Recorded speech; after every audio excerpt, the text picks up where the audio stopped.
Hey guys, welcome to Cosmic Road. This is Jack. Get in here. Let's talk about all the craziness going on today. I didn't expect today to be such a big news day, but we've got a UFO over Russia shutting down a Russian airport. We've got the huge scoop from George Knapp and Jeremy Corbell.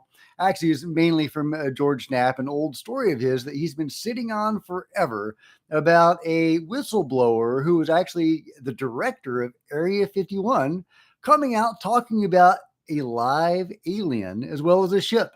This is huge. So get in here. This is Jack. I talk about UFOs and the paranormal. Please hit like, please subscribe, and smash the bell to be notified of future videos. Please join me on social media. There's Facebook and Twitter links below. I would love to see you there. Please consider doing that and sharing this video when you get a chance. That'd be awesome. But yeah, let's go on with the story. This is crazy. So we have breaking news. Let me just read a little bit of this. Russia was hit by chaos as the airspace over one of its biggest cities was shut down over reports of a UFO, and millions were told to rush to nuke shelters in a new TV hack. The double whammy of disruption also came after there were reports of Ukrainian drones attempting to strike overnight into Putin's territory as the war continues to rage. There we go. Passenger planes from Pulkovo Airport in St. Petersburg were grounded today after reports of a mysterious object overhead, with the military ordering the closure. Fighter jets were put up over the city, which has not so far faced attack in the war and is 550 miles from the nearest point of Ukraine. So, in other words, an unlikely point you would think for Ukraine to hit, right? Especially since they're not actually hitting it. There's no strikes or anything being reported. So, mysterious, right? The UFO, which is suspected to have been a drone, was heading towards the Gulf of Finland.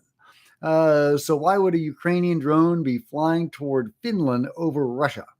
Russian air officials did not confirm the report of the UFO, but confirmed the airport was shut down.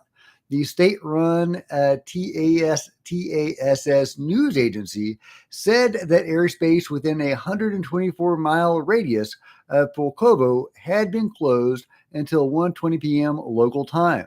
I don't know what time it is there, but I'd be very curious to know what's going on there. I've been looking for an update, but I haven't been able to find one. However, I did find a video of the supposed UFO. I'm not there. There's been no confirmation that this is the actual UFO, but I have shared it, and there is a link to that in the description. It's about 2.5 minutes long. It shows three lights that seem to be separate, and yet they form a triangle, and it just kind of stays in one place.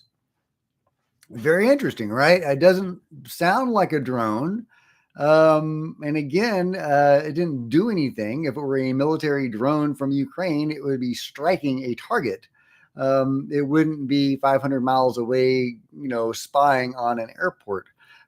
So very mysterious. Could it be a Chinese balloon? Well, China and Russia are supposedly allies.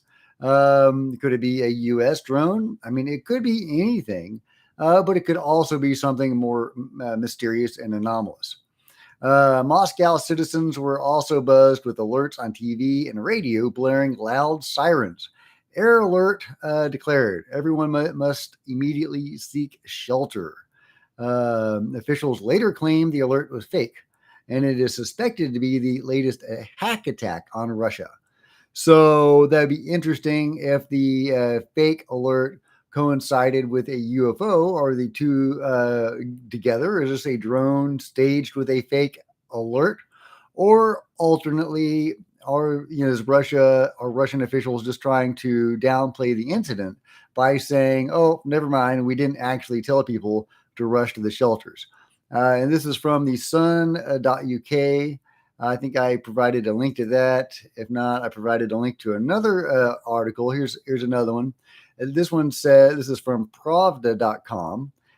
200 square kilometers of the airspace were closed in the Russian city of St. Petersburg, and the local Pulkovo airport stopped accepting planes for landing after an unidentified object was detected over the city. Later, the restrictions were canceled. Yeah, so quote from Baza, a Russian independent telegram channel.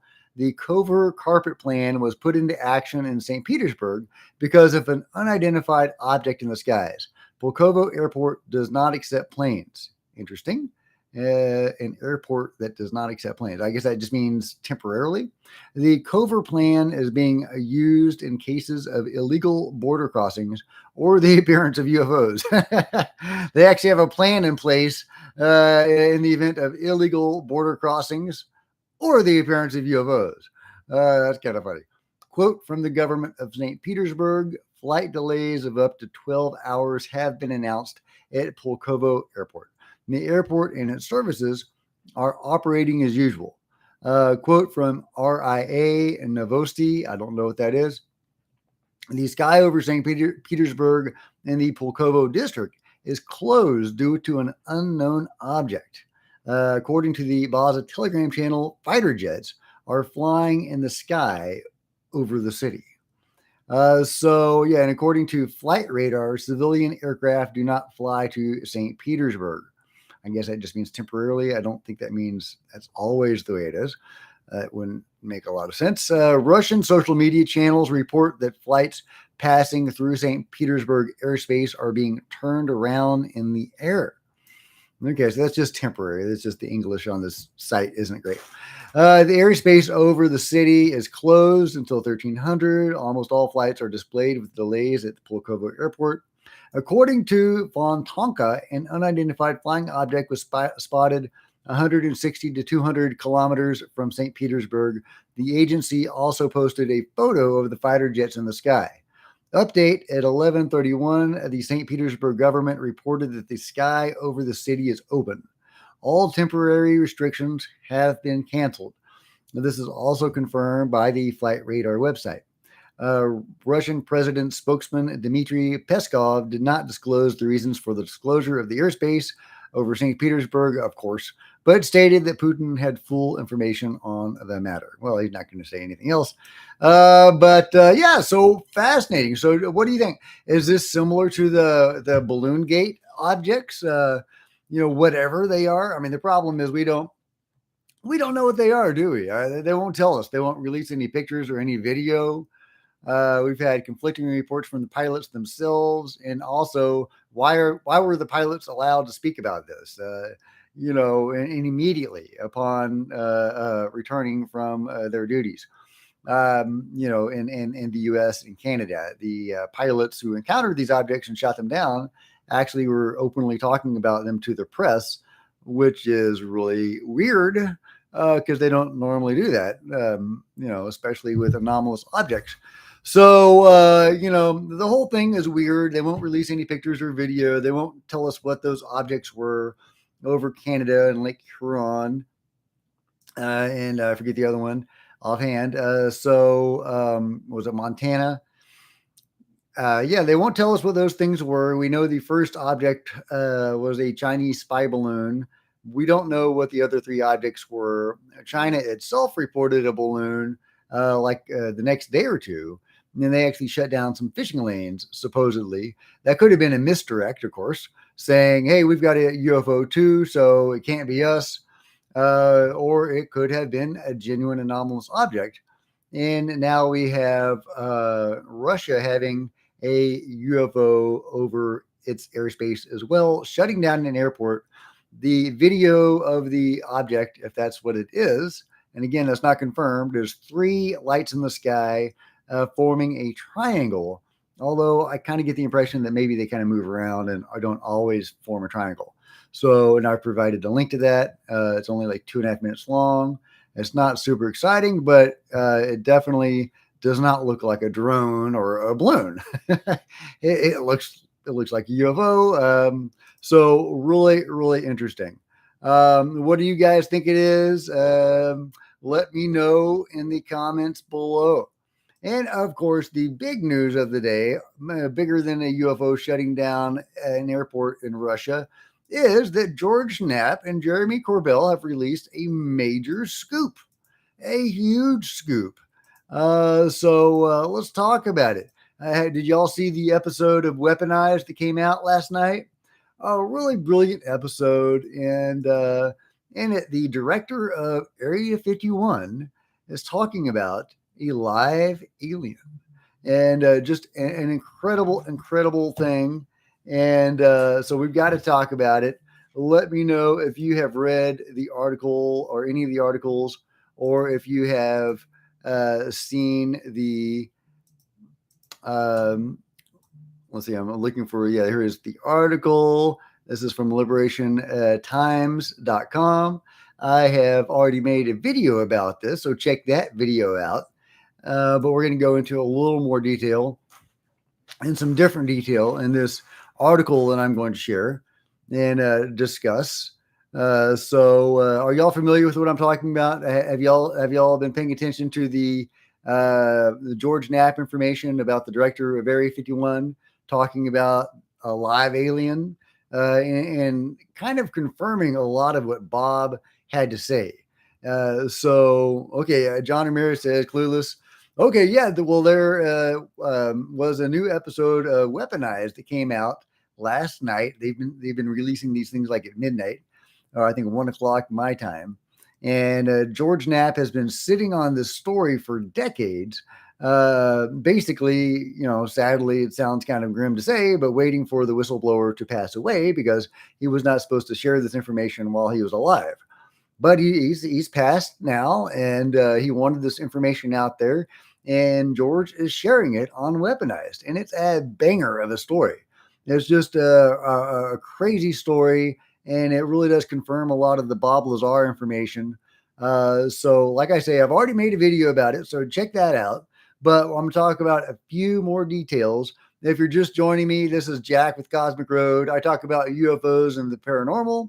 Please hit like, please subscribe, share on social media, consider pitching in and chipping in a super chat. Keeps me motivated to keep doing these things. I love doing it, but it'd be nice at some point to get this to where it paid for itself. Just a thought. Let's see. Former chief for defense contractor that ran Area 51 claimed knowledge of recovered flying saucer in live being as Congress looks to uncover details of alleged illegal UFO programs. This is written by Christopher Sharp. Alfred O'Donnell, a senior manager of EG&G, the defense contractor that managed Area 51, claimed they did have a flying saucer that had been recovered from New Mexico in a live being, according to investigative journalist George Knapp, who interviewed him on numerous occasions. According to Knapp, O'Donnell, when speaking about the being, told him, "We didn't know what it was. To tell you the truth, we couldn't communicate with it. In the beginning, we didn't know what it was. We didn't know where it was from. And we didn't know what to do with it." He does say in the beginning. So what did they learn after that? Also, is this the same creature that is known as Ebe or Ebe, the extraterrestrial biological entity, the being that was supposedly recovered alive from Roswell and that lived at Area 51 for a few years before passing away? I think maybe it was at Wright-Patterson, then moved to Area 51. I forget the particulars, but that is Ebe or Ebe, as he's affectionately known. And he had a similar situation where they couldn't communicate with him at first, and eventually they did find a way to communicate with him and got some information from him. At first, I think the story is they couldn't trust the information they were getting, that he was lying to them. And then eventually they started to trust the information he was giving them. And they wanted to actually send him home. And they were broadcasting a signal to hopefully to his people to bring him home. But it didn't work out, I guess, because he did pass away in captivity. That is the story of Ebe. It's unclear if this being an O'Donnell story, the senior manager of EG&G, the defense contractor, the director of Area 51, if this is the same being or not. But it sure sounds like it, doesn't it? However, this being has a very particular look to it. And if you watched the video that I made earlier, I share some pictures of similar beings. And yeah, I'll probably get to that in a bit. Let me go through the article just a little bit so I'm familiarize you with what is going on. Knapp added that O'Donnell compared the being's appearance to former presidential nominee Ross Perot, unlike the classical gray looking alien. Yeah, okay. So I made a video a few months ago talking about a pair of incidents, alien encounters, supposed alien encounters. One of them is highly verified. It comes from a police officer. It comes from a police report, and it seems very credible. The other one, to me, is a little more nebulous, but it comes from some credible people. And it's actually about a meeting that President Eisenhower had at Holloman Air Force Base, I want to say in 1954, with some beings.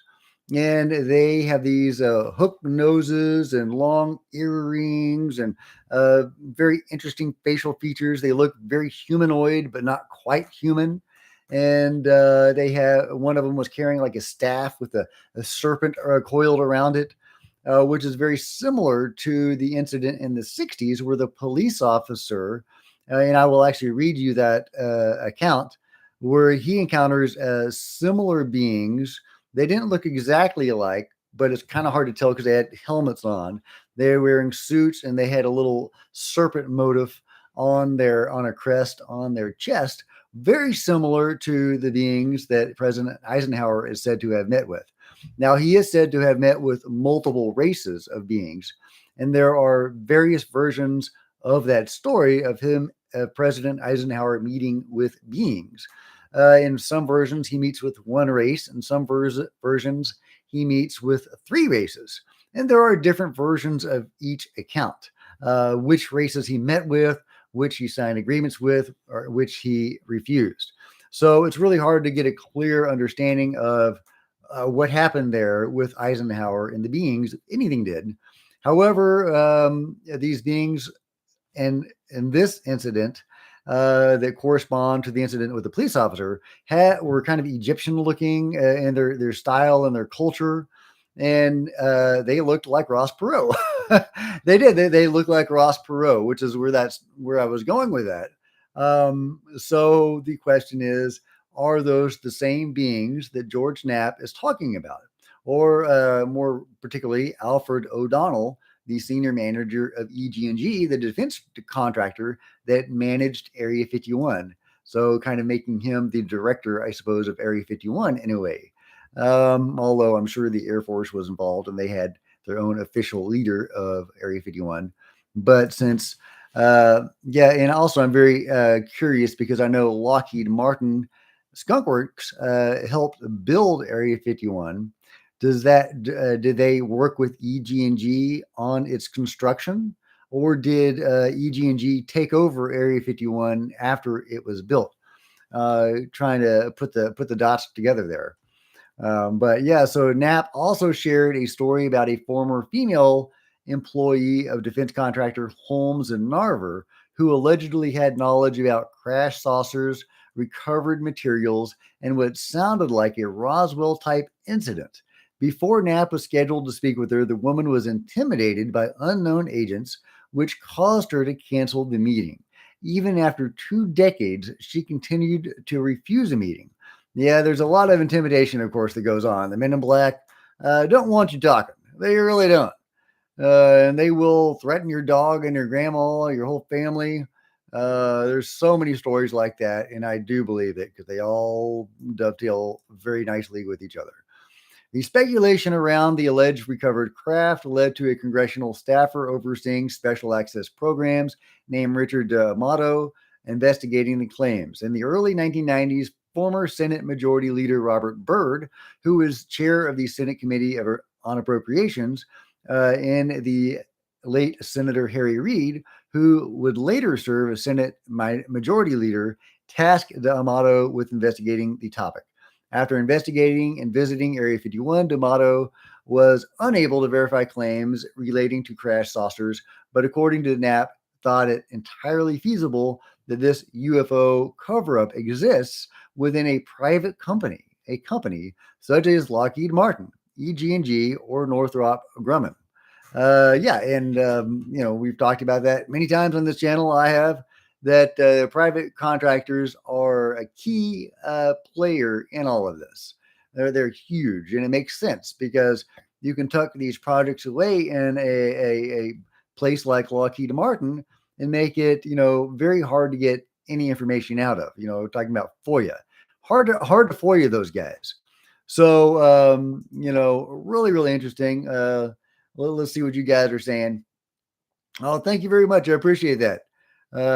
Claren, Karen. I don't know how to say that name. I hate to butcher your name. Super crazy movie geek. What do we do with this being? Yeah, well, we don't know. That is a great question. Phone home. Yeah, he did. He did. He tried. It doesn't seem to have worked out for him. Poor guy. Alien Girl. Hey, Cosmic Fam. How you doing, Alien Girl? John Ramirez says, I knew Ross Perot was an alien. He looked like one, didn't he? I'm a Texan, though, and I have a fondness for Ross. Super crazy movie geek. Did you see the movie The 11th Green?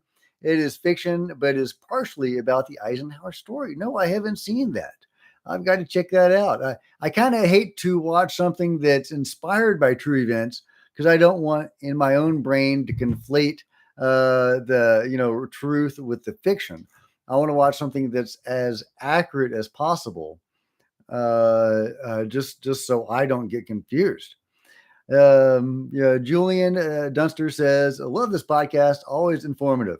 Yeah. Weaponized. I don't know if you're talking about me or Weaponized, but Weaponized is amazing. Love those guys. George Knapp and Jeremy Corbell. Yeah. Alien Girl says, was this on Weaponized last night? It absolutely was. It's a great episode. I got more out of this one than I did last week's episode. I think he had the Navy guys talking about their encounters, and one of them, the main guy that they had as a guest, was relating most of it indirectly. It was a great episode, and he did have some direct testimony, but his guest was not, if I'm remembering right, a direct witness to the events, but he did know people that were, and confirming a lot of the details about the flying pyramid or pyramids over the battleship, as well as some of the other incidents. They had the swarm of orbs over one carrier group or one battle group. I forget if there was a carrier or not, but those were the videos that Jeremy shared last year.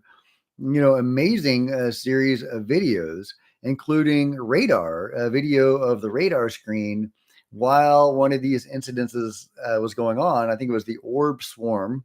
And you can see these lights, these on the radar, blinking on and blinking off and kind of appearing in different places as if they're blinking out of existence and appearing somewhere else. Really cool. And there's actually a little bit of a visual video that he shared from that incident also. And there's that great, military video where you can see one of the objects going into the water very slowly. Yeah. So last week on the show, they were talking about stuff like that. It was a good episode, but this episode, we've got the director of Area 51, more or less, the director of the defense contractor running Area 51, EG&G, back in the day. I don't think they're doing it now. I don't even know if they're still around. I don't think they are. Fact check me on that.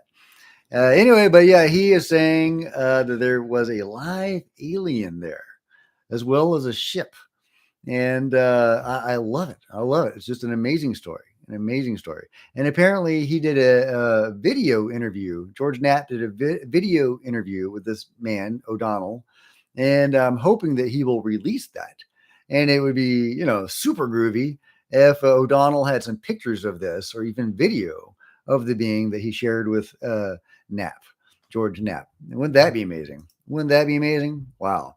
But I don't know. That's just me speculating. But there is a video interview with O'Donnell, and so hopefully they will release that. So after investigating and visiting Area 51, D'Amato was unable to verify claims but he thought it was entirely feasible that the cover-up existed within a contractor. However, his public stance on the topic stands as follows. In the 1980s and 1990s, I served on the staff of the Senate Democratic leader, Senator Robert Byrd, and my responsibilities involved helping manage the budgets of the Department of Defense and national foreign intelligence programs. My duties included responding to a senator's and committee's request for information. Blah blah blah. Okay, here we go. He conducted a preliminary inquiry into allegations that came to his attention regarding unidentified aerial crashes in the 1940s in New Mexico. I met with a number of people who had made public statements on the matter. I reported my conclusion to the senator that the basis for such allegations did not appear to merit any further Senate investigation. Beyond this inquiry, it didn't merit any further investigations, really. Jeez. Beyond this inquiry on behalf of the senator, I have no personal opinion on the matter and consider the inquiry to have been closed for over 20 years. All right. George Knapp told fellow journalist Jeremy Corbell that he scheduled a meeting between D'Amato and O'Donnell with the blessing of EG&G co-founder Herbert Greer. But according to Knapp, O'Donnell wouldn't tell D'Amato anything. Knapp points to this at the time that the narrative from O'Donnell started to change. Yeah, O'Donnell, he was intimidated into silence. He wouldn't talk to George Knapp anymore. They had coffee every for 2 years. They periodically would get together for coffee, and O'Donnell would relay this story to George Knapp. He wouldn't allow George to have a notebook or write anything down. So George would run out after every session and write everything down. And eventually, after 2 years, the Men in Black or somebody got to O'Donnell and they warned him and intimidated into silence.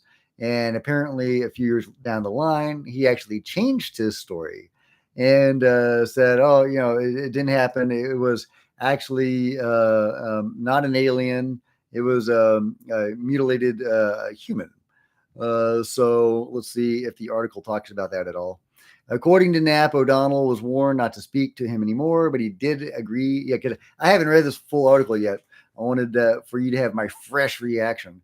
But he did agree to record a tape before he died, which would later be given to the journalist. Knapp stated that O'Donnell subsequently confirmed he had made a deathbed confession, a fact also relayed to him by O'Donnell's son, Bill O'Donnell, a former Nevada politician who introduced Knapp to his father. Despite the passage of time, no confession tape has surfaced.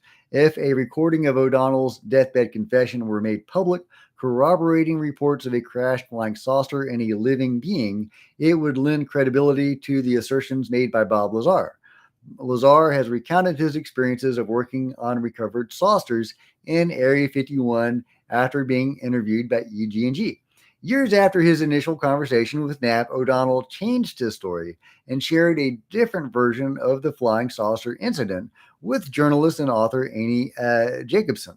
And I've heard her speak about this. I think last year or so, I heard her talk about her research, and she did not name her source, but it turns out O'Donnell was her source. And he has a completely different version of events now.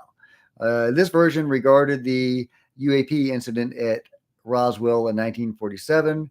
In her book, Area 51, An Uncensored History of America's Top Secret Military Base, Jacobson detailed how O'Donnell, although not named in the book, told her that the Roswell incident was not the result of non-human intelligence, but in fact a Russian craft with grotesque child-sized aviators developed in human experiments by Nazi doctor and war criminal Joseph Mengele.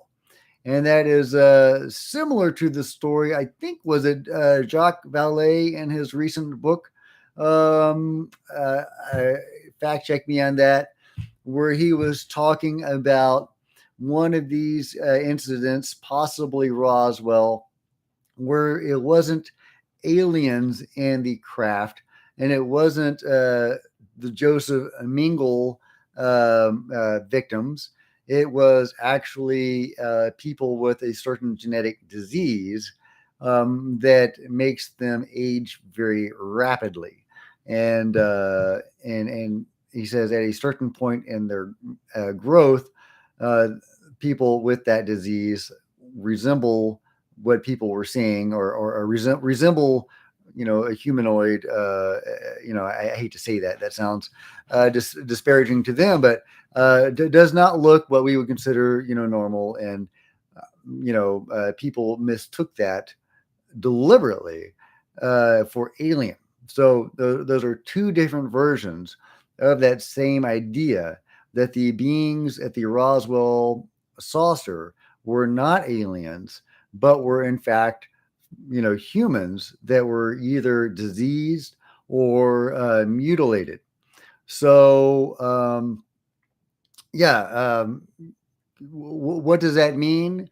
To me, that suggests a false narrative or multiple false narratives, um, leading to the same conclusion, that there were no aliens involved. So, of course, maybe the alien narrative is the false one and these are the real one. But I have seen too many accounts of people who saw the aliens.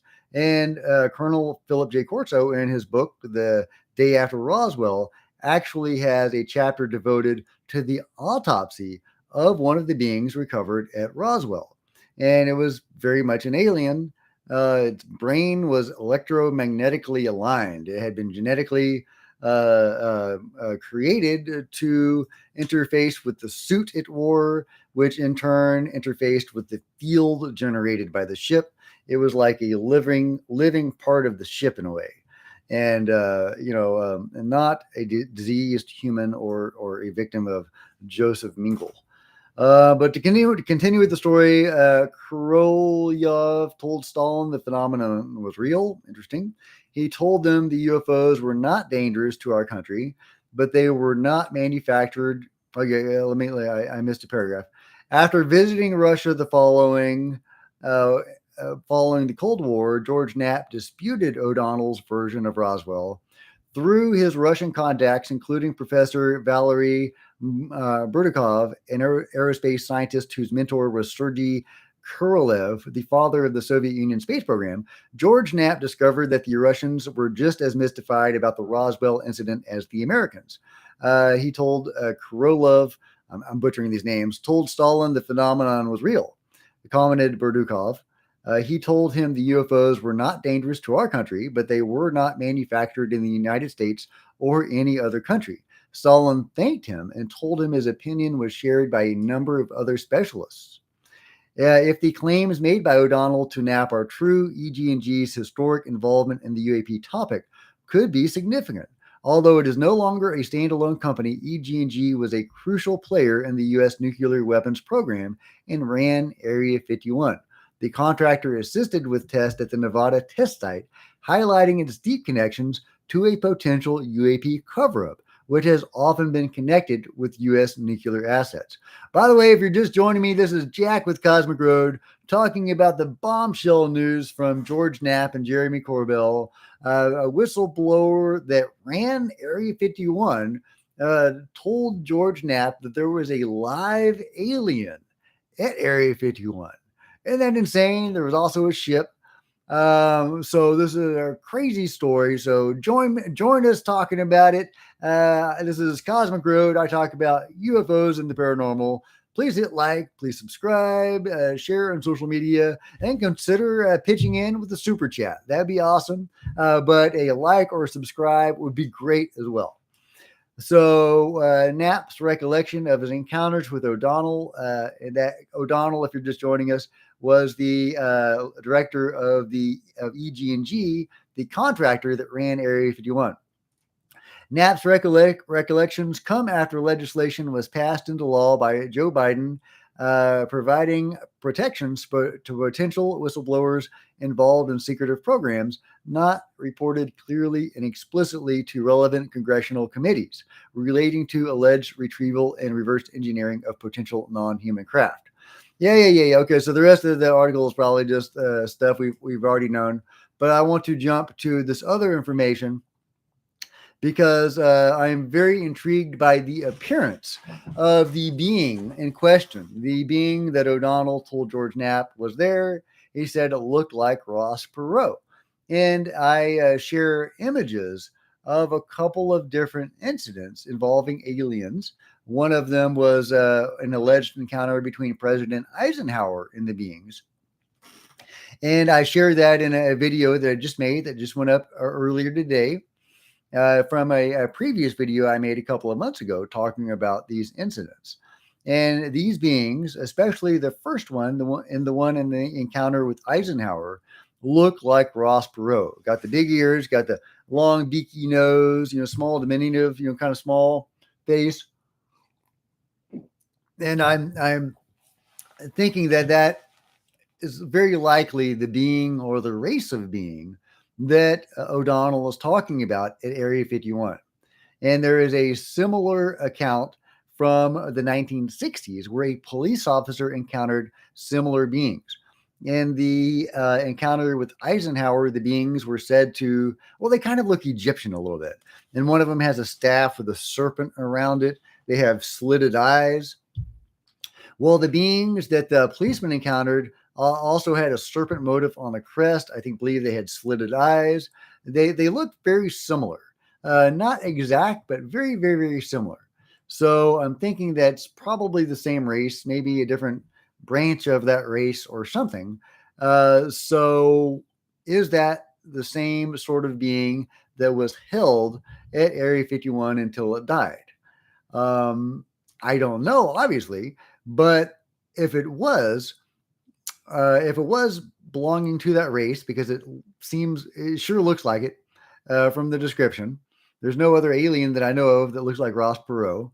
Not that I know all aliens. I'm not claiming to know all aliens. But if we were friendly with these beings, if Eisenhower met with them, and in the encounter that I'm about to relate to you, there was a police officer that met with these beings and had a very pleasant encounter. So if we have friendly relations with them, why were we holding one against its will, and why were we unable to give it back to its people? Did we only develop those relationships after?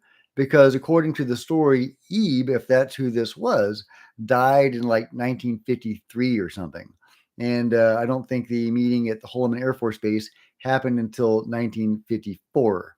But I think there was another meeting that was said to have happened at a different airfield in 1953. Details are sketchy and nebulous, and take it with a grain of salt. But here is the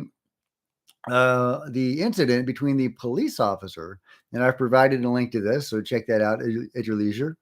But let's see. Okay, this is told in a story form.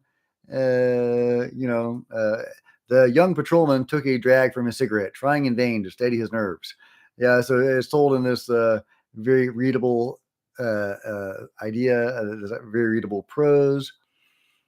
But I just want the details. At 2:30 a.m., December 3rd, 1967, I saw a UFO at the junction of U.S. Highway 6 and Nebraska Highway 63, believe it or not. And this is a police officer with Ashland Police Department. And his name is Shermer. Shermer's gripping story of an alleged alien encounter would ignite a firestorm of news coverage. Shermer would become a legend among UFO enthusiasts, and his tale of the spacecraft and its inhabitants would become ingrained in American folklore for decades. There's actually even a beer.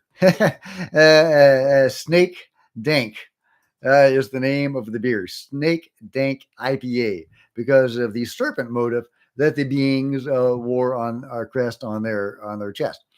Last week, Broken Bowels Kincaid Brewing Company released a new beer inspired by Shermer's story. Blah, blah, blah. Talking about the beer. Let's see. There's a graphic novel based on this encounter. Shermer begins his story by telling the audience a bit about himself. He joined the Navy when he was 17, served in Vietnam, became a cop at Ashland Police Department. At 2:30 a.m., on December 3rd, 1967, after checking on two gas stations in the area, Shermer was driving his police cruiser along US Highway 6 toward Nebraska 63. As he approached the intersection, he noticed an object with lights that appeared to be a truck hovering partly above Highway 63 and partly above the shoulder. The World Herald reported on December 5th. Shermer drove toward the object, stopping about 40 feet away, illuminated by the high beams of his cruiser. Shermer could see the object was sleek and metallic, very shiny, like if he polished the bumper on a car. It was an oblong disc about 20 feet wide and 15 feet tall, Shermer later told the newspaper. Through exterior portholes, the patrolman could see red flashing lights inside the craft. As he later said in an interview, the football shaped spacecraft began to rise until it was about 50 feet off the ground. It suddenly began to emit a loud beep, which became faster, louder, and shriller. Suddenly, the spacecraft shot an orange red beam toward the ground and quickly vanished. But he realized that he had some missing time. Years later, he got regressed. So let's just skip to that. Much later, he began interviewing with he actually reported his story to the Condon Committee, a University of Colorado project funded by the U.S. Air Force that studied reports of UFO encounters. In a 4-hour session, Shermer was hypnotized and asked about his sighting. Under hypnosis, he told a much longer story. He had not just seen the spacecraft, he had met with the beings inside it. And by the way, if you're just joining me, this is Jack with Cosmic Road. I am talking about the bombshell report by George Knapp and Jeremy Corbell that the director of Area 51, O'Donnell, said that there was a live being at one point at Area 51, along with at least one recovered UFO. Presumably, the being came with that UFO, but it is not clear which crash that came from. George Knapp thought it was probably Roswell, but the being inside it is said to look very different from the beings at Roswell. He looked like Ross Perot, which is similar to a couple of very famous accounts, one with President Eisenhower and then another with a police officer. And so I'm relaying this story from this police officer who encountered these beings to see if this will give us any insight into these beings, that one of whom may have been at Area 51. Chief Woloskin, who accompanied Shermer to the session, took notes that he later provided to the World Herald. Herb stated that the alien form was white and fuzzy, but stated that it was shaped like a man. Oh yeah, and please like and subscribe, share it on social media, all that kind of stuff. Drop in a super chat if you're moved to. The subject was not hostile and stated they meant no harm. And the recorded interview from the UFO conference, Shermer said the humanoid exited the spacecraft and approached him in his police cruiser. It prodded the policeman with some kind of instrument, then spoke. "Are you the watchman of this town?" the alien said. My response was, "Yes, sir." He said, "Come with me, watchman." The being then took him aboard for a tour of the spacecraft, which was at least 2 levels and was filled with lights, switches, cables, and other instruments. At times, Shermer recalled the being appeared to communicate with him telepathically, which with words Shermer didn't understand. The being explained the spacecraft had come to Ashland to harvest electricity. Now, keep in mind, it's unfortunate that you can never actually trust what the beings say. I've made a great study of things the beings have said. I am fascinated by trying to get a peek behind the veil. I'm sure many of you are as well. And so I've really tried to study what beings say. And there's so many discrepancies and flat out lies that have been told. It makes it very frustrating and disheartening to trying to get to the truth of the matter. Also, because you want to trust the beings. They can do things that are fantastic and impossible and that are going to be very difficult for us to counter. So we want to think of them as benevolent. I sure do. And all my experiences, and I am by no means a super experiencer, have been very positive. So I'm inclined to think very well of the greater phenomenon, I don't know specifically about the UFO phenomenon. I've only had one or two encounters with UFOs, but I'm positively disposed toward the phenomenon, which makes it very frustrating when you read accounts of what beings have told people, and they don't line up, and some of them are just lies. And also, they will tell people things to put them at ease and calm them down. It told the police officer it was here for electricity. Well, the airships in the late 1800s, when they would sit down and talk to the farmers, they would tell people things like, we need a cup of flour or whatever. A cup of grain. So, I think they just look for, excuses to interact with people, and they tell us things to keep us calm while they're doing it, and tell us they need stuff from us that's relatable and understandable and makes us look good because they need things from us. So it makes us feel good about ourselves and us feel powerful in this interaction.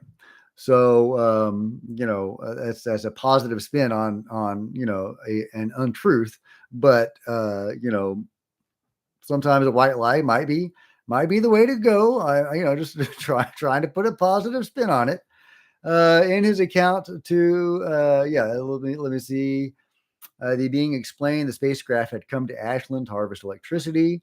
At one point, another being aboard the craft pushed a few buttons, and an antenna on the vessel began absorbing electricity from nearby power lines. Well, he actually saw it in play. Shermer appears to have said the same under hypnosis to the Condon Committee.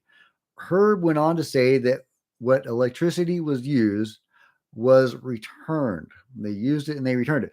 That reminds me of a video of a UFO.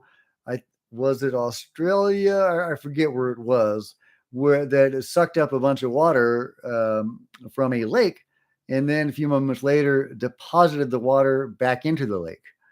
What's that about? So in this encounter, it's sucking electricity, and then it releases the electricity back. Very interesting. So if it did actually use the electricity, that would seem to kind of line up with that encounter about the water. And I wanted to make a video of that water incident, but the video was actually a digital recreation of the event as the eyewitness described it. And I didn't think there was quite enough there to do a video about, but it's a fascinating encounter. I think it was part of a TV show documentary. Let's see. The electricity was used and returned. In his account to the Condon Committee, Shermer said before departing, the alien beings told him they would be in touch with him within the year. The committee investigated Shermer's account and later included its findings on the case in its published report. Researchers found no material traces of the spacecraft, discounting a small scrap of metal that Woloskin, that's Wlaschin, Woloskin, found at the site the next morning. The intersection also tested negative for traces of radioactivity. Though a psychologist examining Shermer concluded the patrolman sincerely believed in the events he described, the investigators finally declared they had no confidence that the troopers' reported UFO experience was physically real. So bear that in mind. The Condon Committee would later apply the same logic to UFO sightings in general, concluding in 1968 that nothing has come from the study of UFOs in the past 21 years that has added to scientific knowledge. So you can't really trust the Condon Committee. It wasn't really set up to verify UFOs or to get to the bottom of the truth. It was, my understanding, is more of a debunking campaign, like like all of them, really, even like Arrow, apparently, sadly. I mean, Chris Mellon and all the other guys had really positive intentions with Arrow, and it's been subverted by the same interests that have been lying and obfuscating UFO truth to the American public and through the American public to the world for decades. So they thought they scared me, but they didn't, you see, Shermer said, because I thought it was kind of funny and I laughed about it when I read it in the paper. talking about the Condon report. Shermer eventually left Ashland, living for a time in the Pacific Northwest. Before he died, he contacted Jasorka after learning about the graphic novel. Okay, yeah. Anyway, so it goes on, but I provided a link to that. Very interesting case. There's actually a police report filed. There was a, testified before the Condon report, the Condon committee. There is a beer made about that incident. Very interesting incident, but what's particularly interesting about it in the context of today is that the beings that he described resemble greatly the beings that President Eisenhower were said to have met with, one of the races, and even their culture is very similar with the snake motif. So that those creatures look a lot like Ross Perot. Sorry, Ross. Or sorry being, I don't know who to apologize to. But that is what O'Donnell said the being at Area 51 looked like. So is that the same being or the same race of being? I don't know, but it's a fascinating story. Let's see what you guys are saying. Julian says we need a roundup of all alien activities on YouTube. And this is the place to be. That's right. Yeah, well, YouTube is the place to be. Cosmic Road is definitely the place to be. Julian says, if anyone disagrees with me, then I'll come around to your house and break wind in your kitchen. Yeah. Don't break wind in my kitchen, but thank you. Raz, EG&G would have been a fun company to work with back in the day, right? Oh, yeah. Wouldn't that be cool to work side by side with the beings? Well, that's what that Lockheed Martin Skunk Works engineer was saying. I did a video about that a few weeks ago. And he was saying that he was a guy that worked on the SR-71 Blackbird back in the early 60s. And he had buddies at Skunk Works that were working with the beings. And they would tell him stories about it. And very much later on his, practically on his deathbed, when he was a very old man, he went public with this information.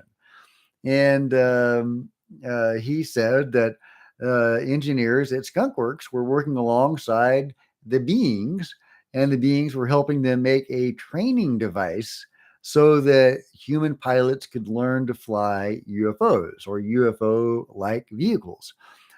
Presumably, these are the ARVs or the alien reproduction vehicles that's what Mark McClandish called them.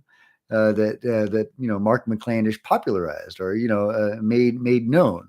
But even decades before Mark McClandish, John Keel was talking about human flown UFOs that humans were coming out of, and guys in Air Force suits. And there's another very well known and very credible witness account. Guy saw a UFO, a very nuts and bolts looking UFO, very weird looking UFO set down, and some guys in Air Force suits came out of it. So, that timeline works up very well with what the Skunk Works whistleblower was saying.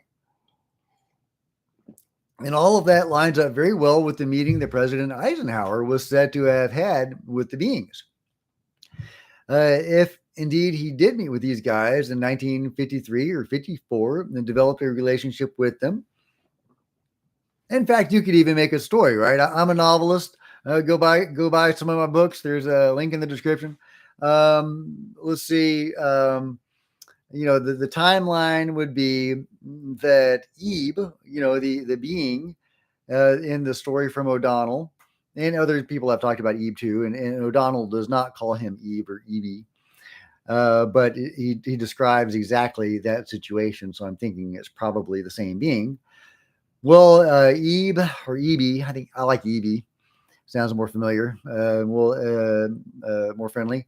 Well, Ebe was taken from some crash, Roswell or not Roswell. I don't know. There was a bunch of crashes around then. And he was taken possibly to Wright-Patterson and then on to Area 51.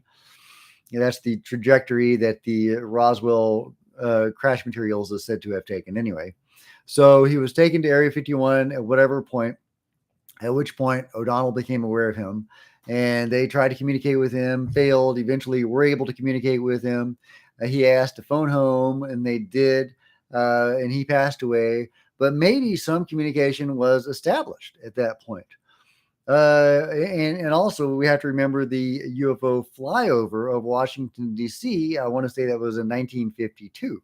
So all of that happening around the same time. Did they fly over Washington as a response to Evie's captivity or his death? Possibly. Who knows? But possibly during that time, some sort of communication was established, which led to the meeting with Eisenhower in 53 or 54, which led to interaction, direct interaction, working with the beings in the late 50s and early 60s, which led to the creation of the ARVs, or the human flown UFOs, which is when people started to see these things in the later 60s. And that's, I think, when John Keel was talking about, was the later 60s.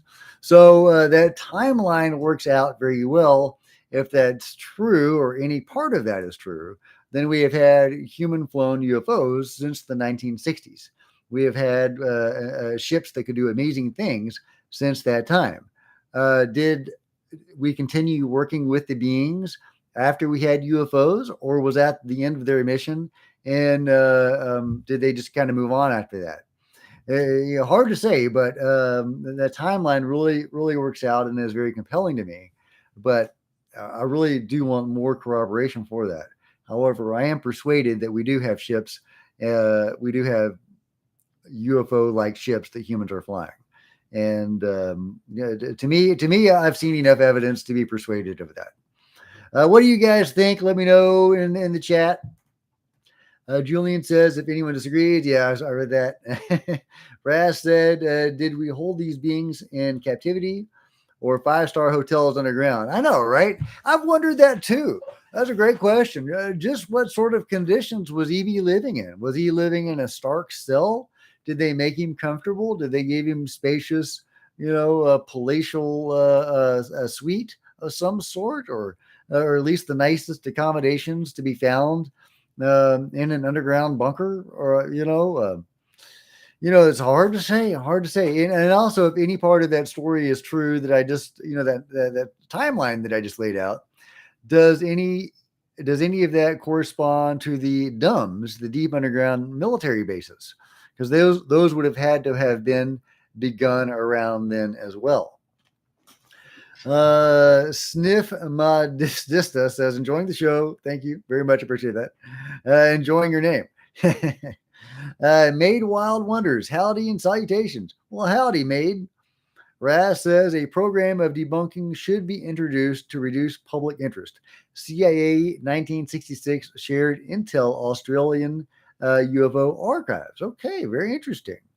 Maid Wild Wonder says living in the middle of the greatest or the last story of humans on Earth. I know, right? It's possible. So the lady, I just finished the book UFO of God by Chris Bledsoe, talking about his amazing story. But the lady did have an alarming prediction, and apparently she has a history of correct prophecies.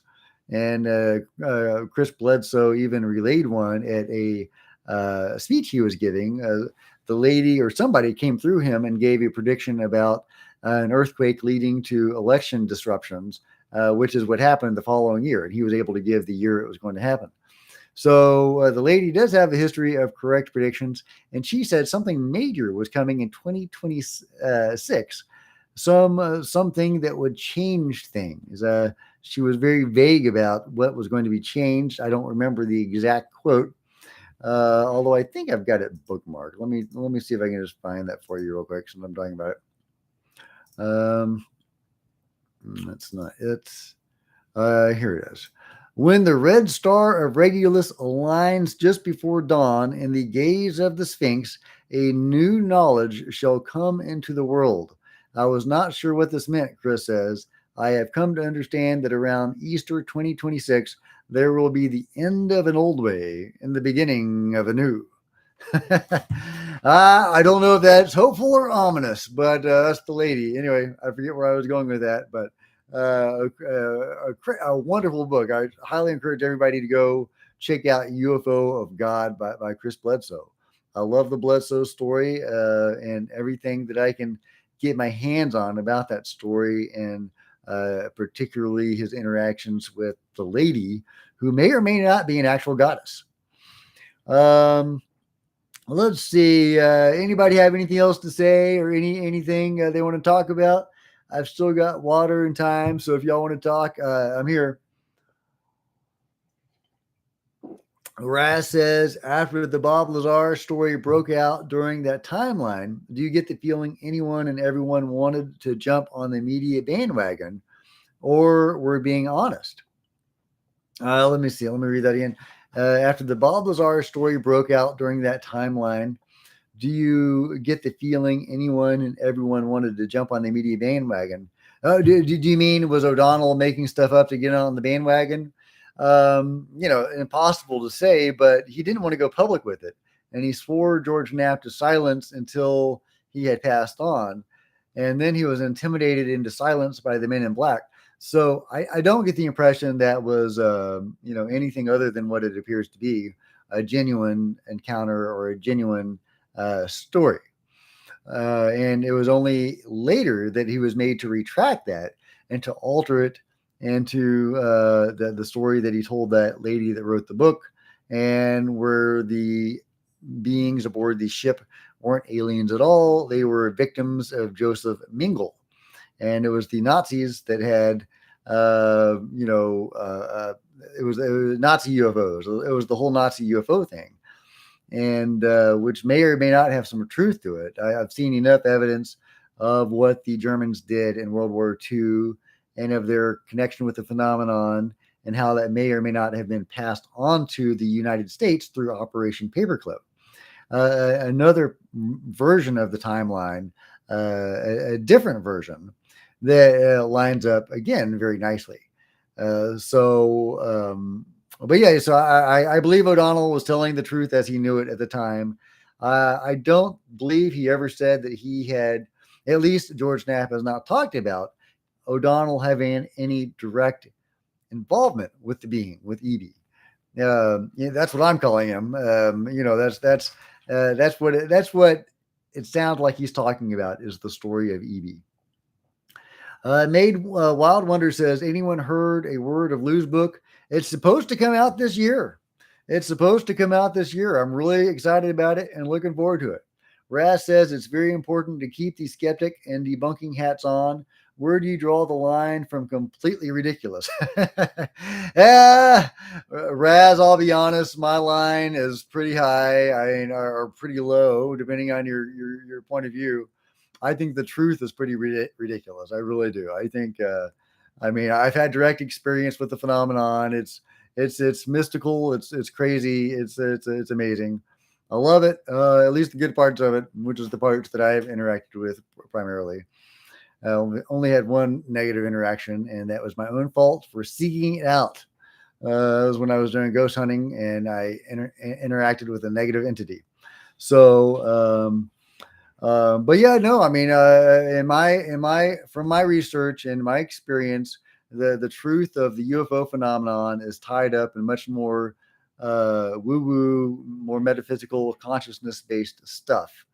And that is where the research went for me, even before I started to have my own experiences, because I'm not a lifelong experiencer, at least not that I'm aware of or was aware of. So, but for me, Made Wild, let's see, Made Wild Wonder says, did you say invasion? I didn't say invasion. I do believe that word was used at one point by somebody in this story. But yeah, Raz, I think the truth is pretty wild. 1/3 of all alien abductees are near-death experiencers. That is, people who have clinically died, their hearts have stopped, their brain is dead, and they have crossed beyond the veil to the other side, spent some time there. Many of them, some of them have just kind of floated around their hospital room or their waiting room or whatever, or wherever they were. But many of them have passed beyond the veil, had amazing encounters, and come back. And 1/3 of all alien abductees are composed of those people. And there's so many other there's so many other crossovers between the metaphysical or the spiritual and the alien. So that's why I think that that's why I think it's all pretty ridiculous, and I don't say that in a derivative or disparaging way. Perhaps fantastic would be a better word. But yeah, from what I've seen and experienced and researched, the truth is pretty crazy, and the UFO phenomenon is only one subset of what I call the greater phenomenon. And Peter Maxwell Slattery, which is a really amazing experiencer, a high level experiencer, who has been to like other dimensions and had other crazy encounters. And he's kind of a guru kind of guy, a really cool guy. Now, I hope to meet him in a few months. Actually, I'm going to go to E-City Ranch, and I hope to meet him. And he's a friend and ally of James Gilliland, and at E-City Ranch, if you know what that is. And I'm hoping I'll get to meet one or both of them at the ranch. So, but Peter Maxwell Slattery says that only the bottom 10% of the phenomenon of the things that people are seeing and interacting with are actually nuts and bolts vehicles. Only the bottom, like 90% of it, is not nuts and bolts craft with occupants from another world in our reality. They may be from another reality or a different timeline or higher dimension or some craziness, but not aliens in the conventional sense of the word. And from my own experiences, I've had one or two UFO encounters. The first one was so quick, I'm not sure about. And I've had a bunch of other encounters. The bulk of my encounters have been of the more metaphysical, spiritual kind, or consciousness kind, however you want to think about it. So to me, that math that Peter Maxwell Slattery is proposing lines up. By the way, you should check out his documentary. It's called Extra Dimensional or something like that. It's available on Amazon. He has a whole bunch of videos and pictures of the ships and beings that he encounters. He has this one really cool video of a Merkaba craft. Crazy stuff. Yeah. So Raz says, do you think when General Kirby spoke a few times recently, was he on a need to know or not? I don't think Kirby has a need to know. I mean, if Admiral Tom Wilson didn't need to know, the Director of National Intelligence, I don't know why General Kirby would need to know. But I could be wrong. Jacques Vallée has said that it was his belief or understanding that only people that were read into the atomic secrets were allowed to have access to the UFO stuff. I think because the special access programs were all stovepiped or whatever through the atomic secrets stuff. So, I'm surprised that Tom Wilson didn't have, access to the atomic secrets and it wasn't read into that. If he wasn't, is General Kirby? I don't know. I mean, that's a good question. If you know the answer, let me know. Made Wild Wonder says orbs and craft. John Ramirez says, do you think the veil is lifting? It's lifting. Yeah, it's lifting. I don't, it's so hard to say if any of this is deliberate or planned. There seems to be a faction that is pro-disclosure and it has a plan or a rough plan anyway. And Lou Elizondo has said the things have been kicked into second gear or third gear now. So that seems to indicate a plan or at least a rough plan. He himself says the gears analogy is just indicative of a rough plan. So there seems to be a pro-disclosure faction and very much an anti-disclosure faction. The people that are controlling Sean Kirkpatrick and Bray and Moultrie, for example. Sean Kirkpatrick put out the U.A.P. report recently, and everything in the report was a lie. So, and he's just continuing the tradition of Bray and Moultrie, who lied to the American public and to Congress during the special hearing. So, um, yeah. So anyway, that's very frustrating dealing with the government and their official policy of lying and obfuscating versus the pro-disclosure faction like Lou and Chris Mellon and the journalist George Knapp and Jeremy Corbell and all those guys, and they are allies of each other. It is thought that it was Chris Mellon who leaked some of those videos to Jeremy Corbell. So I very much include them in the same faction. And there's the whole TTSA gang, including Chris and Lou and Hal Pudolph and all those guys. So, but then there is very much the anti-disclosure group. Is that theater? Could be. I don't think so. That's not the impression that I'm getting. But maybe they're very good at theater. It would not surprise me. But that isn't what my gut is telling me. But who knows? What do you think? I mean, I don't have all the answers. I would love to know what you guys think. Let me know. Do you think the veil is lifting?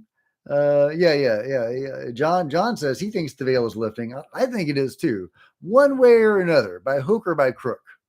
I think we're going by crook, honestly, but I think we're doing it. I think we're making progress.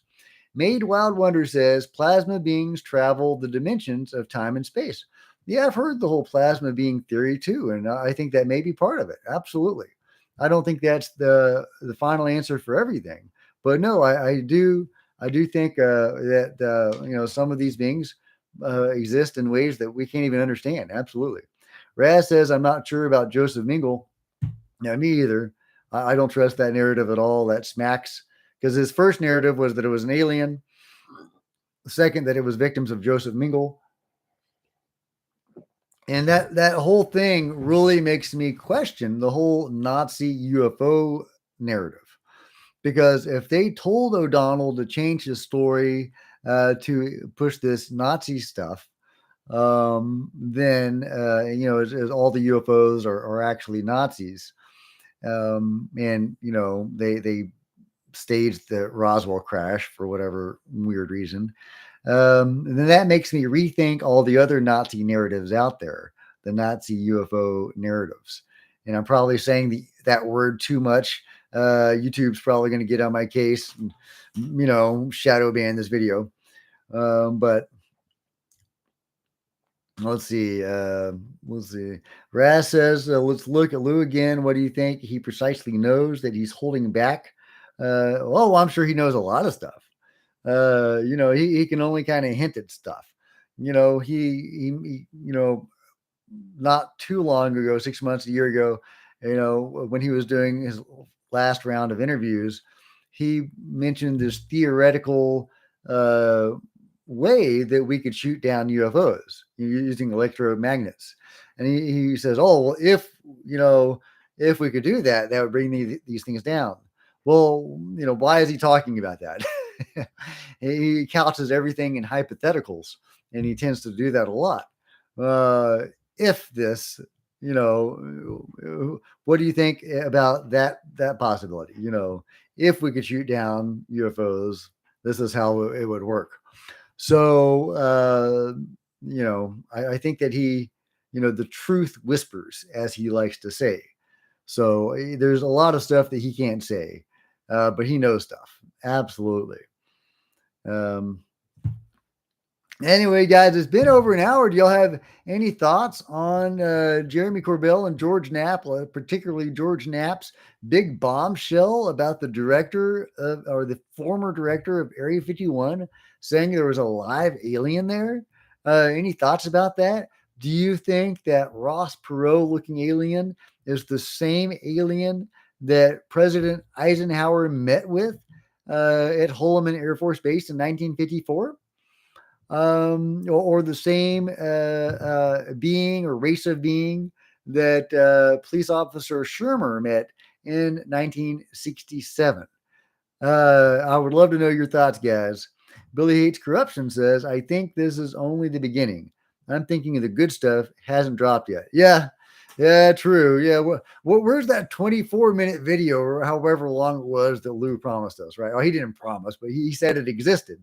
And senators are now joining him, and they're saying the American people need to know about this. And Tim Burchett just released a tweet today saying that the American people need to see these videos. So you go, Tim Burchett. Um, so yeah, absolutely. I think things are changing. Things are coming. We are going to probably get some more pictures and videos soon, whether released officially or leaked. It's going to have a lot more weight behind it if it's official. Of course, maybe it'll be leaked and then they'll confirm it like they did with the pyramid video, etc. But yeah, the good stuff, the really juicy stuff, absolutely has not been dropped yet. Yeah, are there pictures and video of EB, of the being that O'Donnell was talking about? You would think so. You would think the military would have recorded this being, right? If it didn't just wipe out all their hard drives or whatever they had back then. I guess they didn't have hard drives. Their film reels. Let's see. Made Wild Wonder says, will Vegas have odds on Lou and Greer in 2026? You think Lou and Greer should duke it out? I'm pro Lou. I bet Lou. He's beefy. Well, Greer's beefy too, and he's got the height. So, good point. Good point. Raz says it's about the timeline. Please place each event on a chronological graph, then connect the dots. Yeah, well, I kind of did earlier. I kind of laid out a possible timeline. Another possible timeline is the German stuff. And it gets even more complicated than that because of the Mussolini UFO. The Mussolini UFO was said to have crashed in 1933. So did that, and Marconi worked on it, the famous Marconi of the Marconi Company, which I believe is now tied up with the BAE, which has a lot of shady stuff going on with it. And there was a spate of murders in the 90s in the Marconi Company, which shouldn't surprise anybody if the Marconi Company got some of the UFO material from the Mussolini crash in the 1933. But that craft, or the bulk of it, was said to have come to the United States in 1945, and that is according to Lou Elizondo and others, but he has confirmed that. But yeah, so the timeline, the alternate timeline would be the paperclip timeline. The Germans get involved. There's the Real Society hooks the Germans up with the beams. Germans start doing some stuff. There's various versions of that story. Some say once the beings realized the Germans were using their technology for war, they rescinded their support, and the Germans blundered on without them and lost the war, but relocated to Antarctica and did successfully complete their stuff in Antarctica, or they did get some ships to work and some stuff going on. And that's the whole Admiral Byrd story. And there's some truth to that story. Nobody that I know of knows the definitive truth to the Admiral Byrd story. By the way, this is Jack with Cosmic Road. If you're just joining me, I talk about UFOs and paranormal. Please smash like. Please hit the subscribe button and the bell to be notified of future videos. You don't want to miss a thing. We've been talking about George Knapp, his big bombshell report about the director of Area 51, who says there was a live being at Area 51. So if you want to support this channel, you can leave a super chat. That'd be super awesome. You can buy one of my books. There's links in the description. You can there's PayPal links below. You can do all sorts of stuff, or just smash that like button and that subscribe button. That'd be great too. But yeah, so the alternate timeline would be, so the Germans are getting involved with the phenomenon. They relocate to Antarctica. They may or may not have gone off to the moon, or who knows what, the various narratives there are. And then whether that's true or not, in any case, the Germans, like von Braun, who were working with the phenomenon, came to work for the U.S., and we started working on some stuff, and they already had a connection with the phenomenon and possibly some technology from the phenomenon. Maybe the phenomenon disowned them after they used their technology for war. And so we were just, oh, thank you very much, Billy. I appreciate that. There were so many different wrinkles and narratives out there about the Germans and their involvement. But Operation Paperclip was real. Very likely that von Braun knew some stuff. And there's various stories. Anyway, that's the whole Operation Paperclip thing.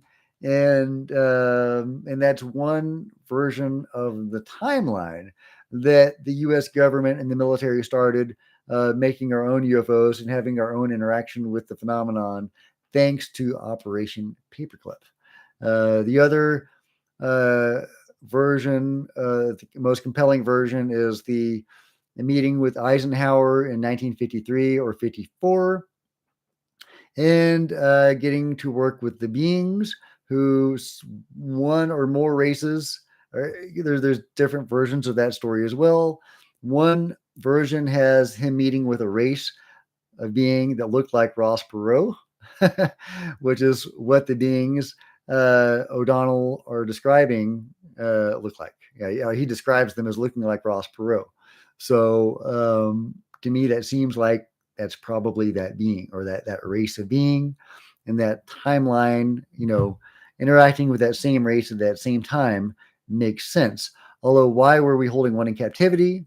But that particular being wanted to contact its people. So maybe it did. And that's what led to the meeting with Eisenhower, because that timeline works out very well. Roswell 47. We don't know where that being came from, because if it looked like Ross Perot, that's very different from the beings described at Roswell. So I'm thinking that was probably from another crash. But either way, late 40s, early 50s, this being comes to Area 51 or Wright-Patterson Air Force Base, and ultimately to Area 51. And then possibly through it, we get in contact with its people leading. It passes away, but we do meet with the beings in 1953 or 54. They're according to one version of the events with President Eisenhower, there were two sets of meetings, one in 53 and one in 54 at Holloman Air Force Base. And it was at that second meeting where those Ross Perot looking fellows showed up. So, just laying out the potential timeline. In any case, by the 60s, we had our own UFO-like vehicles that we were flying around. However, okay, so I just wanted to get back to the whole German thing. So the men in black approach O'Donnell. They tell him to shut the heck up, or they're going to kill his bunny rabbit and his grandma, which is what they typically say. So he does. And a few years later, he recants his story. And he says, no, it wasn't an alien at all. It was actually human beings, and it was actually Germans, a German UFO, a German vehicle, and the occupants in it were victims of Joseph Mengele, and which is a very grim story, completely at odds with his original story. And I believe that there was disinformation that he was forced to put out there by the control group, by the men in black. And that makes me question all other German UFO narratives. Because if the men in black were pushing the German UFO angle, then that kind of discredits, in my mind, a lot of the German UFO story. So that is the narrative the government was pushing. That is what they wanted their people to push. When they would flip somebody like O'Donnell and force them or compel them, now, I'm sure he had very little choice. When they would compel them to recant their stories, at least in this one instance, they were pushing, or he was pushing, the German angle. So I had always thought there was a lot of meat to the German UFO thing. Honestly, I didn't know which version was the truth. There's so many different versions of that story. Operation High Jump and all that kind of stuff. You know, so which version of that story is true? I don't know. Maybe none of them. Maybe all of that was disinformation put out there by the government. Now, some of that was real. You know, the real society was real. They seem to have a genuine interaction with the German governor between the real society and the in guys. I don't know if YouTube likes me to use that word, so the I don't want to say N word. That sounds disrespectful as well. But those guys. So some part of that is true, but it's also very likely that the U.S. government took some grain of truth and built upon it to create a fantastic narrative about the Germans and used that to sow disinformation among the UFO community. That is definitely the way it appears now with O'Donnell. So, what do you think, guys? Is the German UFO story legit? What part of that is legit? If some part of it is legit, is the U.S. government using that as disinfo to sow confusion and debunking among the UFO community, saying, "Oh, well, it's not aliens, it's Germans." Is something like that going on? Um, I don't know. I'm kind of leaning in that direction right now, saying that probably a lot of those stories, and there's a lot of those stories. There's even a couple of movies about it. Germans on the Moon. Not great movies, but they're movies. Let's see. Billy Hates Corruption says, "Remember what Knapp said about those guys? No amnesty for them. No amnesty for which guys? Can you? I'm not sure. Let me know who exactly you meant by that." Raz says, "Please tell me. Hold up with Bob Lazar's discrepancy in his education. Chris Mellon doesn't buy his story." Yeah, Chris says he actually knows somebody at Area 51, and that guy does not believe Bob. So Chris believes his friend and not Bob. Well, I don't know Chris's friend. I know Bob a lot more than I know Chris's friend, or at least I know of Bob. I don't even know Chris's friend's name. Yeah, so I Bob is, people have analyzed his body language. There is so many points of corroboration for Bob Lazar's story, including the guy that hired him finally was found. So I believe Bob. I think he fudged his education. I think that's very likely. I think that's probably what he told Joe Rogan, because Joe Rogan, after the show that Bob did with him, or at least one of them, has he done two so far, or is it just one? Anyway, after the show, Joe had some questions because he had, there's some issues with Bob's story and with his education. And Bob told him something that satisfied Joe Rogan. And I am believing that's probably that he fudged his education. And so yeah. So I think Bob's story is legit, but I think his early credentials are probably fudged. That's just my hunch, just my theory. Um, Raz says, yeah, that's about, yeah. So anyway, I believe Bob, but about Bob Lazar and this story, that's where it gets really interesting in my mind, because O'Donnell's story has an alien at Area 51 in the early 1950s. At least that is when E.B. is said to have passed away. I'm assuming that is the same being because it's the exact same story. And although, I want to say that E.B. has been described as a distinct look with more of the Roswell alien type look, but I fact check me on that. So I'm not even sure if the descriptions of the beings line up, but the story is exactly the same. So what does that mean for Bob Lazar in his story? Because Bob Lazar has a recovered memory years later after he worked at S4.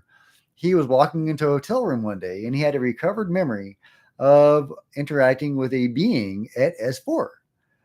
It was in the hospital area where they were hypnotizing Bob Lazar and forcing him to take a pine scented drink. And I think it was behind a partition and it was communicating with him telepathically. I forget what it said. So I believe that this, I think that Bob was made to take this drink and this hypnosis to make mind wiping him easier. And he was probably interacting with the beings a lot. Apparently they have been working with the military or with contractors like Lockheed Martin Skunk Works for a while. And it appears they were at Area 51 or S4 during Bob Lazar's tenure there. So, are they the same beings that, O'Donnell is talking about? I don't know, but I'm have they been working with those same entities all this time? Or are they working with a whole range of different entities according to the information, the scanty information on the DUMBs, the deep underground military bases?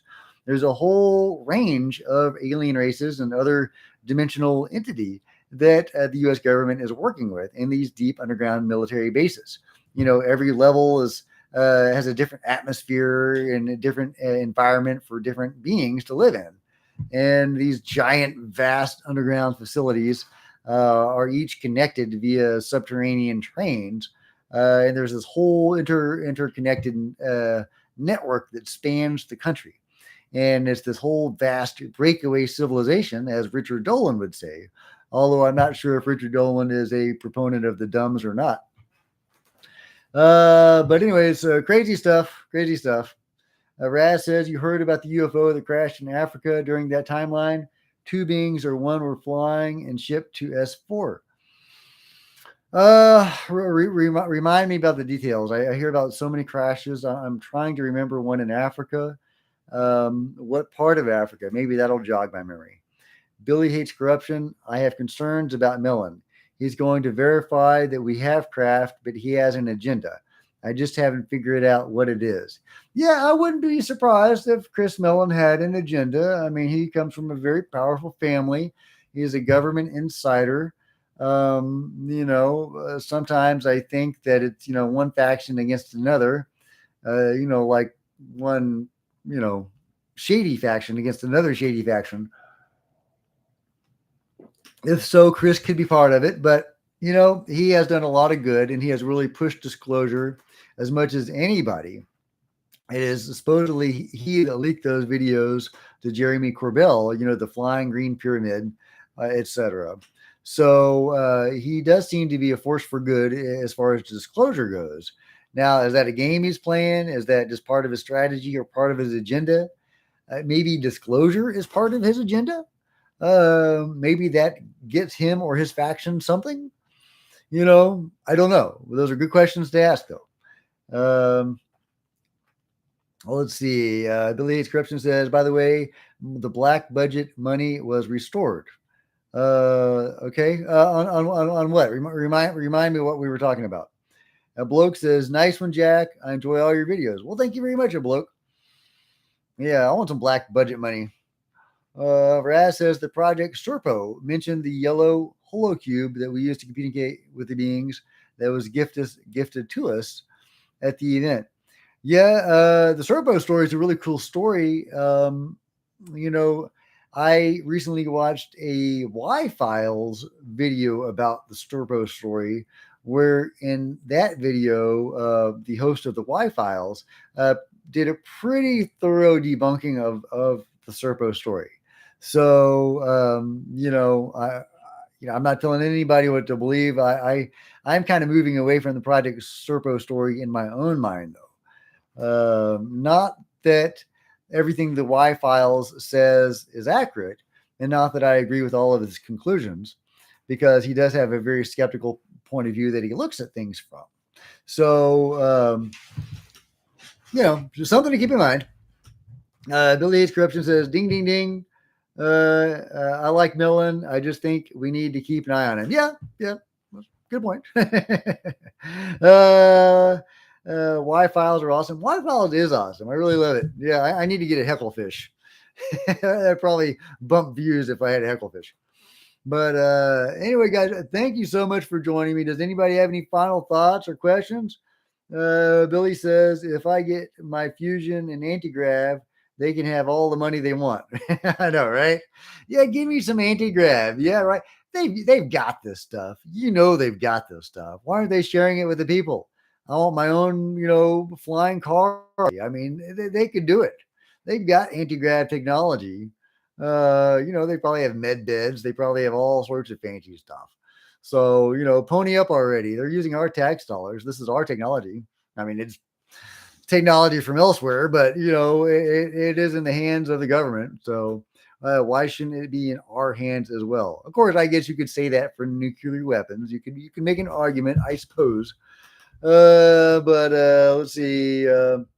But yeah, thank you guys so much for joining me. It's been over an hour and a half. I think I'm ready to get up and move around, but love it and love you guys. So thank you for coming.